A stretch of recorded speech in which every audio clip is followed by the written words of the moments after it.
இன்னைக்கு what in eat இன் எ டே தான் பார்க்க போகிறோம். நம்ம சேனலில் இந்த மாதிரி வீடியோலாம் போட மாட்டேன். ஆனாலும் கொஞ்சம் அப்பப்போ வந்து இனிமேல் போடலான்ட்டு இருக்கிறேன். நான் காலையிலேருந்து நைட்டு வரைக்கும் என்ன சாப்பாடு சாப்பிட்டுட்ருக்கேன் அப்படின்னு சொல்லிட்டு தான். வீட்டில் என் பிள்ளைகள் எல்லாருக்கும் சமைக்க தான் நானும் சாப்பிட்டுட்ருக்கேன்.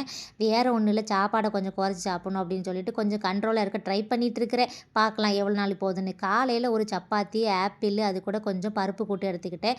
மதியத்துக்கு வந்து 2 கூட்டு, அது கூட கொஞ்சம் ஒயிட் ரைஸ் எடுத்துக்கிட்டேன்னா, இன்றைக்கி நைட் வந்து அதே மாதிரி ஒரு சப்பாத்தி, பருப்பு குழம்பு மத்தியானம் வச்சது இருந்துச்சு. நைட்டுக்கு மட்ரு பன்னீர் பண்ணியிருந்தேன். அது வந்து கொஞ்சம் எடுத்துக்கிட்டேன். இதில் சாப்பிடும்போது ஒரு டிப்ஸ் என்னென்னு கேட்டிங்கன்னா, நம்ம மெயின் டிஷ்ஷை கம்மியாக வச்சுட்டு இந்த சப் டிஷ் இருக்குல்ல, அதாவது குழம்பு, கூட்டு, இந்த காய் இதெல்லாம் வந்து அதிகமாக வச்சுக்கலாம். அது நல்லா எவ்வளோ நாள் சாப்பிட்லாம், வயிறு பசிக்க பசிக்க சாப்பிட்டுக்கலாம். இந்த மெயினாக இருக்கக்கூடிய சப்பாத்தி, சோறு இதை மட்டும் தான் கண்ட்ரோல் பண்ணணும் அப்படின்னு முடிவு பண்ணியிருக்கிறேன். பார்க்கலாம் எவ்வளோ நாளைக்குன்னு தெரியலை. அப்பப்போ தான் நான் வீடியோ போடுவேன், கண்டினியூலாம் போட மாட்டேன். ஏன்னா நானே கண்டினியூ பண்ண மாட்டேன்னா பார்த்துக்கிடுங்களேன். அப்படியே வீடியோ பிடிச்சா ஒரு லைக்கை போட்டு விட்டு பாருங்க.